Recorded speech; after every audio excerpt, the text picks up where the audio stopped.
subscribe to our YouTube channel and don't forget to press the bell icon to get all the latest updates.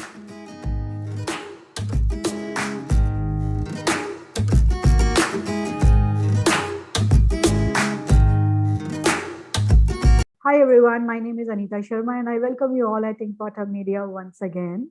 Today I am going to be with one more prolific scholar, case writer, and an amazing human being, Professor Neena Sondhi. I welcome you at Inkpot Hub Media. Hi, Anita. Thank you so much for inviting me and giving me this opportunity for this conversation Huh. that through you I could have with other people, who may take some instances from what I did, maybe, and shape up to be better scholars than you and I. So that will be good. So I am really glad that you accepted our request and found some time from your busy schedule to share your life journey with us. So right now you are a professor of marketing at International Management Institute, New Right. Delhi campus.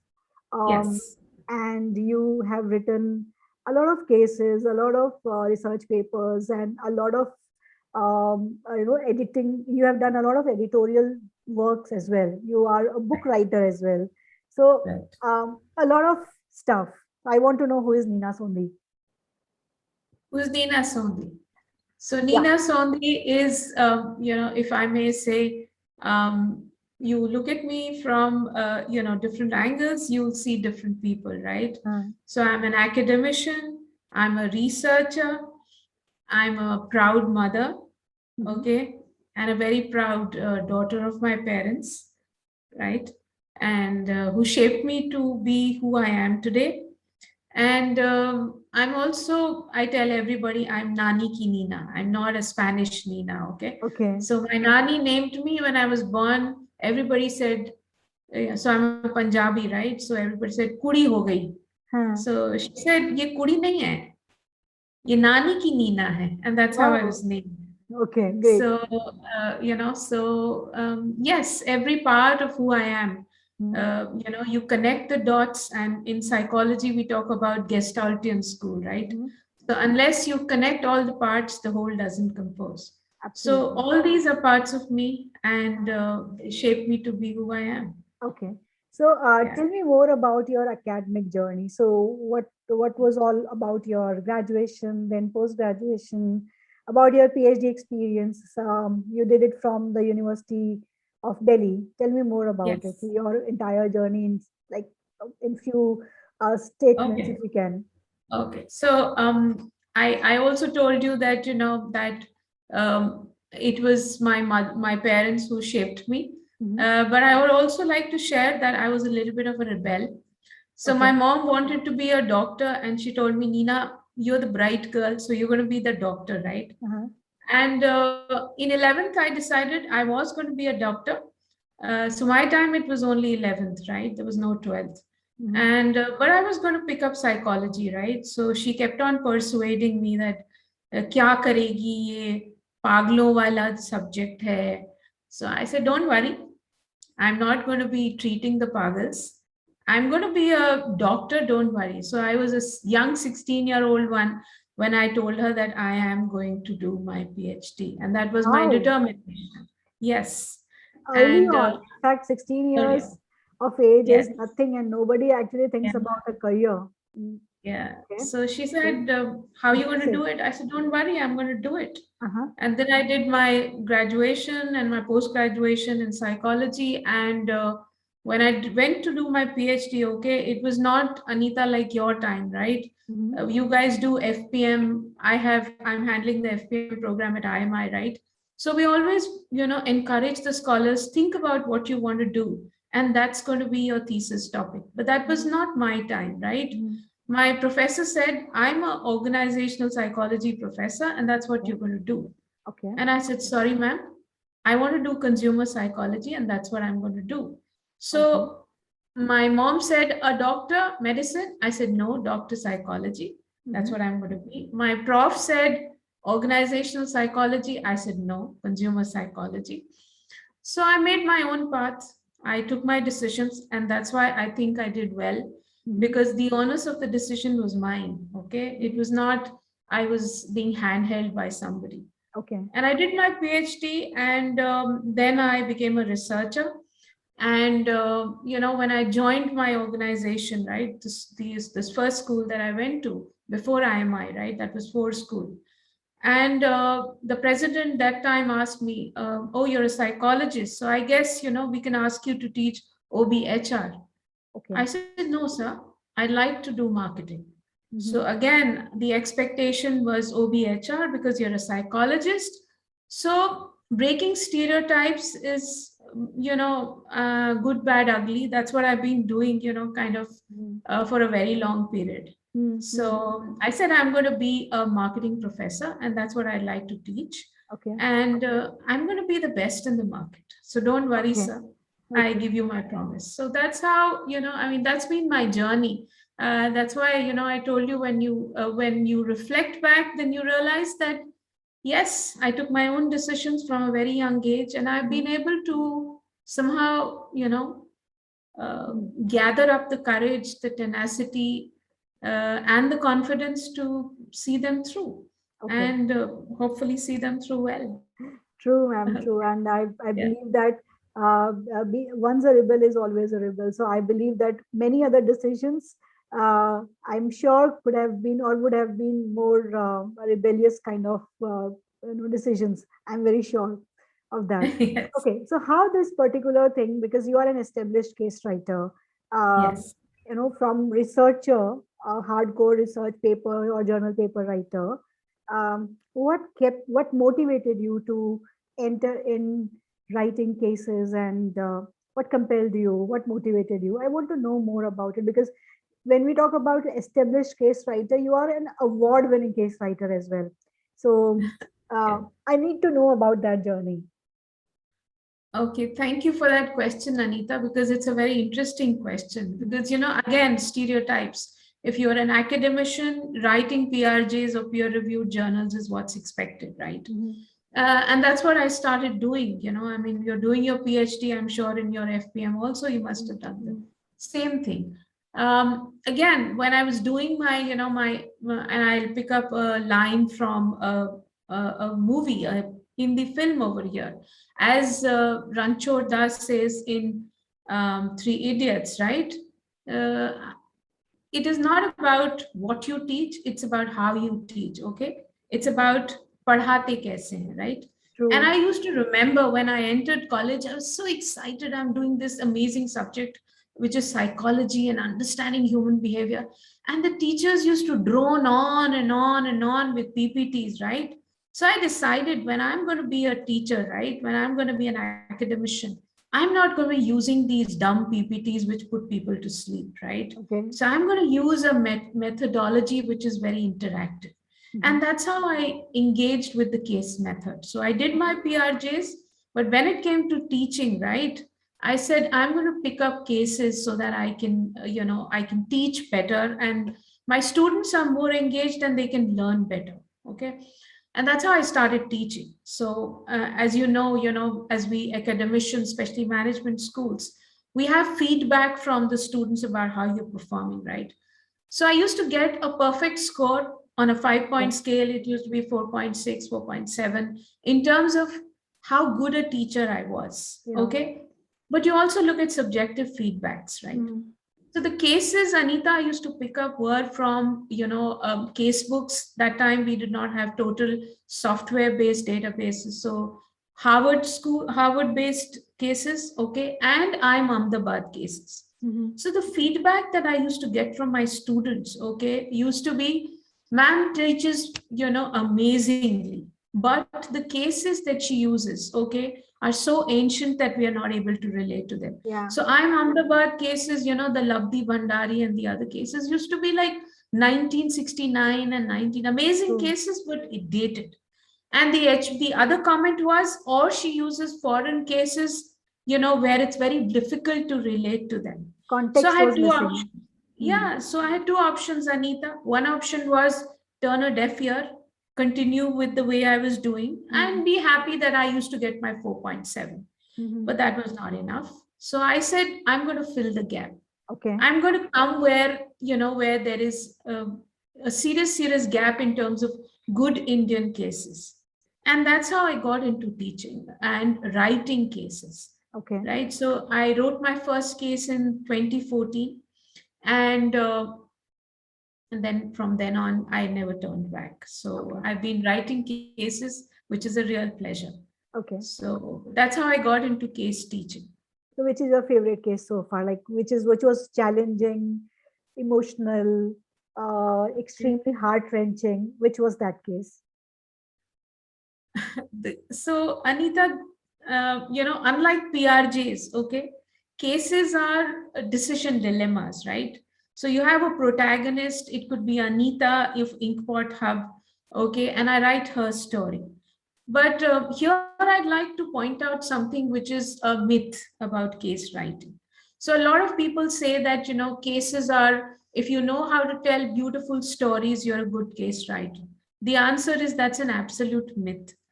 A case is not a story. A case is basically, okay, something which is illustrating an important management concept, Hmm. right? So you have to connect everything together. So the cases are like my babies, right? So they're all equally, what should I say, special for me. But if I may take the liberty of choosing more than one, then Tudor House makes amends, which Okay. is an actual real life case of a service failure of a very famous five-star in Delhi, Hmm. and which was a personal experience of my son, and how I converted that Oh, into a CRM case. Okay, okay. and it's a great case. If you have time, do go over it. I will And then definitely. the two, yes, and then the two cases that, Peabody, ladies, it's time to stand up, Hmm. and scaling up Sirohi, the recent one. So these are Hmm. special because they talk about pain points which are True. dear to a woman's heart. Yeah. So Yeah. that's why they're very, very special. So Okay. Sirohi is still in the publication state, so you'll see it probably maybe a month or two later. But these Okay. are special. Okay. Yes. I have read about your the case which you have written on Peabody because I use Yes. Peabody, so I just wanted to. I was curious to know that what exactly is written in that case and how, as a human, as a woman, I can also relate with the case and the decision Right. dilemma. Okay, Right. moving to the peer-reviewed journals. Tell me more Right. about it. Like, how was your experience on writing peer-reviewed journals? How did you handle rejections? Because rejection is also a part of writing peer-reviewed journals. Tell me Right. more about it, and also tell me about your journey to become an editor as well. Okay. So Hmm. I'll talk about the PRJs first. Yeah. So when we look at peer-reviewed journals, okay, Anita, there are two paths that you can take, right? Mhm. Like life. One is an easier path, okay, and you can come out with a lot of papers, Mhm. okay, quantity, and you send them wherever they get published, right? I True. mean, you're not being very focused. Mhm. And the other is choose the tougher path, right?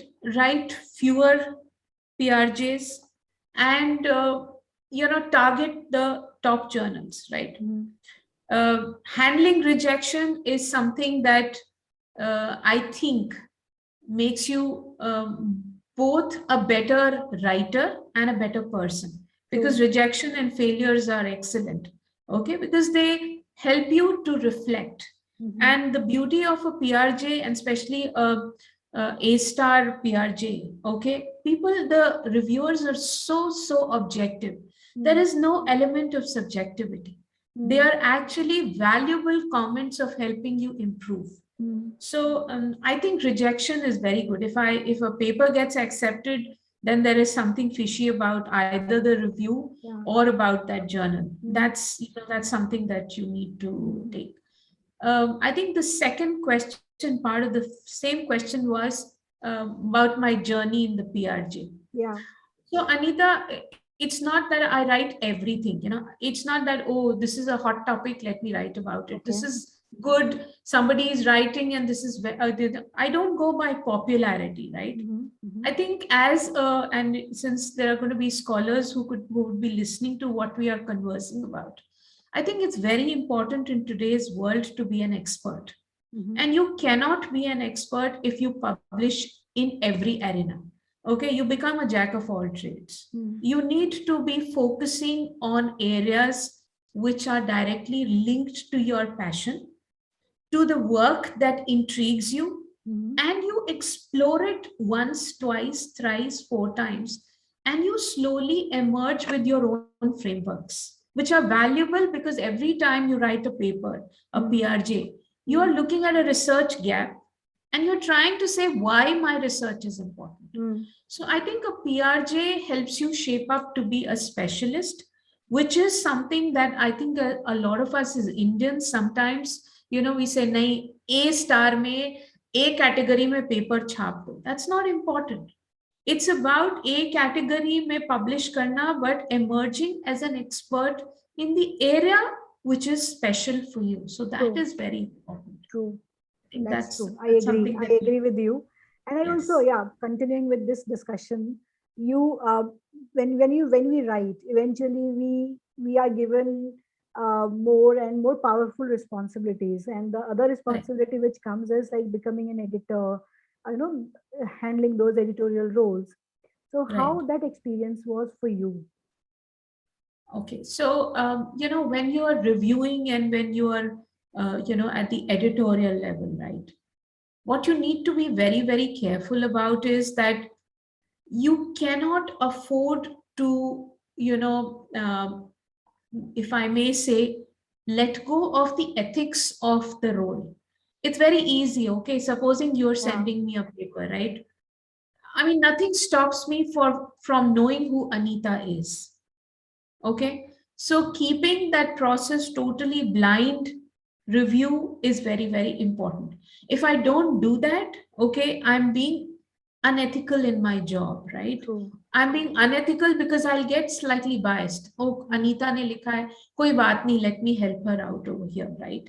Or if somebody, let's say, I know the person, or I read, when you read a paper, there is, everybody may say it's totally blind, but you do come to know, right? Okay. Because the person has generally cited his or her own paper, stuff like that. And if you've reviewed a couple of papers, thoda bahut, little bit of writing style. Yeah. So, keeping yourself totally objective, A, and B, understanding that you're not there to tear down people to just bits and let the confidence lose, right?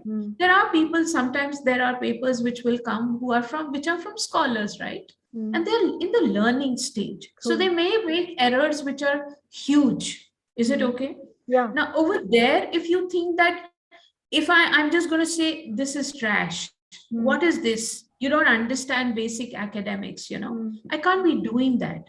Instead of that, I have to say this particular concept, okay, kindly read XYZ, this book, or the analysis that you've done. Okay, I do a lot of empirical research. So if somebody has used a wrong technique, okay, then I can't just say, hey, this is absolutely incorrect. It's my job to tell you that, please look at this, read this, and see whether your analysis, okay, is correct according to this seminal book or this seminal paper, right? Okay. So the role of an editor is to be A, totally objective, B, ethical and unbiased, okay, and C, you cannot make ambiguous statements that this is not okay. No, you have to state that for this particular paragraph or analysis, okay, please consider this additional piece of work. Yeah. This will help you improve your argument or correct the analysis that you've done. So I think that is something, and that's what has helped me in my paper writing.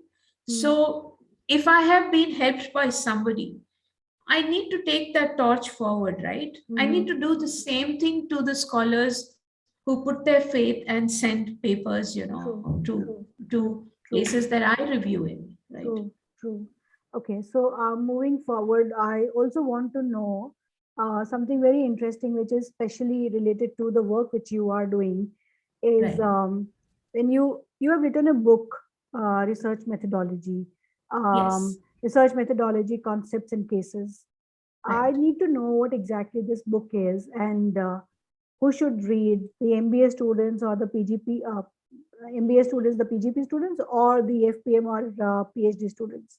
So, Okay. who should be the audience for this book? Okay, so thank you, Anita. That's a book very close to my heart. So my co-author and I, we worked on this. So Hmm. we used to teach this course together. Initially when I joined IMI, I was also asked to teach a course on research methodology. Mm-hmm. So when we were doing this, right, a couple of years after the teaching, he said, there is a clear gap in this area. There is a good book on marketing research by an international writer, but research Hmm. methodology, okay. Our time, there used to be a book by, a Professor Kothari, right? Yeah, yeah. There are gaps, okay. And would you like to write a book on this? Shall we write something on this? I again remembered my college time when my research methodology itni moti kitab thi. We had such a huge book on research methodology, and when the teacher was droning on, right, I used to use that huge book to sleep. So I went back and I said that book was so boring. I'm going to write a book that's going to be amazing. Uh-huh. So Anita, if you read my book, if you want, I'll send a copy to you. If I you would read love my to book, have your copy, ma'am. I The will book's copy. send it. Uh, So, we said we'll write a book that's meant for everybody. uh-huh. Okay. We did a lot of research for writing the research methodology book. Wow. Okay. Yes. So every chapter begins with a very interesting case, chota sa. Hmm. Then we have, we take you from statistics Hmm. to methodology, Hmm. okay, to management applications. Okay. In the same book, we have, addressed simple research learnings in the university system, okay, where people may not have access to anything beyond an Excel or just writing, an answer by simple calculations on a calculator and using a sophisticated SPSS for doing the analysis, right? Hmm. So we addressed both groups of the PGDM or the PGP, as you call it, the person who was doing a PGP in a university system and the person who was doing it in a IM, right? So it covers the entire gamut. Is it okay? Hmm. And I find everywhere I go, and they look at my picture behind the book and say, "Oh, you're that person who's written that book. I use your book. What an Okay. amazing book." Okay. So my simple submission to you is, it is intriguing, it's interesting, making the boring research methodology subject really interesting. It is application oriented. It's good for a person who's doing a PhD as well, Uh-huh. because when you're doing PhD, you need to understand, okay, a PGP person needs to know this is the index, this is the value, what is the decision I need to take. Okay, Okay. Hmm. that's the simple understanding that person needs. But the FPM scholar needs to know, how did you arrive at the index? Right. Okay, so the book has the arriving to the index as well. Mm-hmm. All right. So that's the reason why it's a beautiful book. I'm sorry, you may think that this woman is being arrogant, but I'm not. I honestly, when you go over the book, you'll realize that, it's very, very simple, and yet there is so much information in it which is not there in most books on research methodology. Even the best of them don't tell you how to arrive at the step. Okay. Even if we're telling you use the SPSs, we give you step A, step B, press this button. So, Hmm. we're hand holding you to that level. So I think it's a book which is, if I may, sound arrogant, please forgive me again, I'm saying that, but it's a book meant for everybody. And Wow. and Anita, I must tell you, the first case I wrote, which was on Safe Water Network, I was meeting the person, the lady who was representing John Hopkins, and she said, "What do you do?" And I told her that I've written this book, and she glanced over the book and she wrote to me and she said, "Nina, can I have a copy of the book? Awesome. It's so interesting, and I can use it for my simple analysis." Uh-huh. So my submission is, it's a blend which takes you from a 2 plus 2 to a complicated application and to implication for an FPN. So it's meant for everybody. It's meant for everyone. So I'm already excited to have a copy of your book. Absolutely. And absolutely. I think in my next visit, when I am in Delhi, I am coming to you. Yes. We'll take Yes. the autographed copy and get the photo clip. We will definitely do that.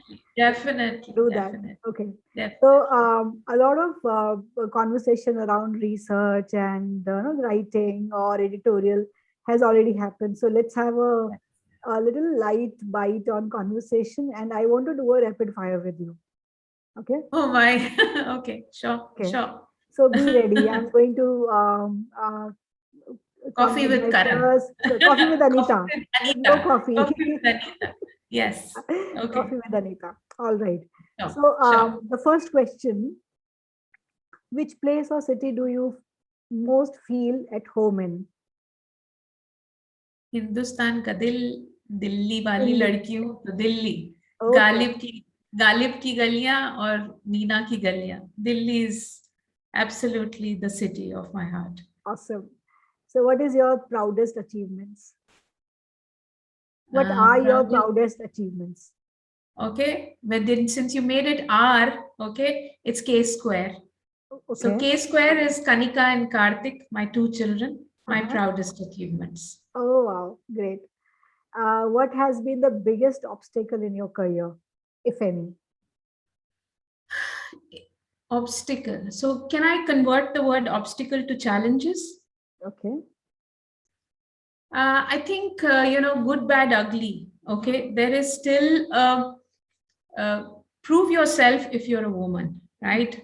Okay. So that proving yourself, a couple of times, especially, so if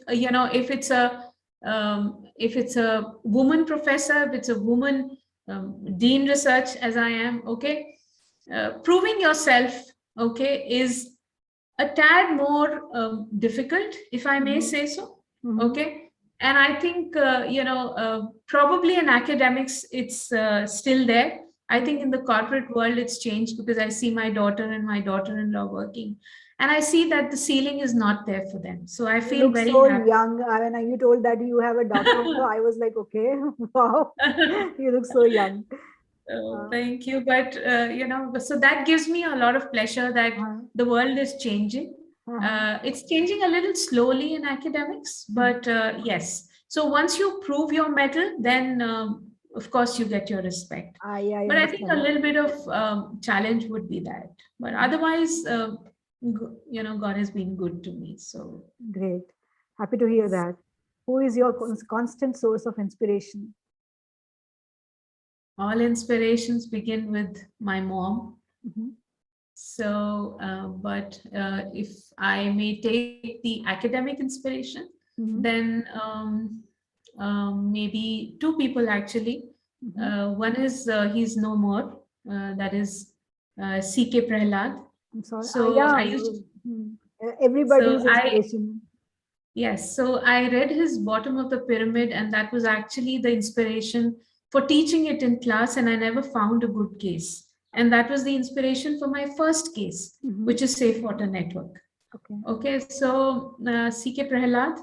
And the other is a very nice, beautiful, humble gentleman, but also a researcher in the same area as me. That is Professor Deepak Jain, the dean of the first Indian dean of the Kellogg School and INSEAD. So very humble, but does amazing work in marketing research, which is also my area. And he also publishes a lot in segmentation, which is what I also do in PRJs. So yes, these two gentlemen, and above all, as I said, my mom. Okay. So what would be your one passing remark for the potential PhD scholars, prospective scholars who are going to join academia very soon? Okay. So I think for every scholar, I have two messages. A, explore, but identify what is your core area in which you want to be the expert in. It may be broad because you're PhD scholar, obviously you've not narrowed it down, as we say, you know. So it may be a broad area, but identify that broad area, okay, and slowly work towards becoming and explore it in depth.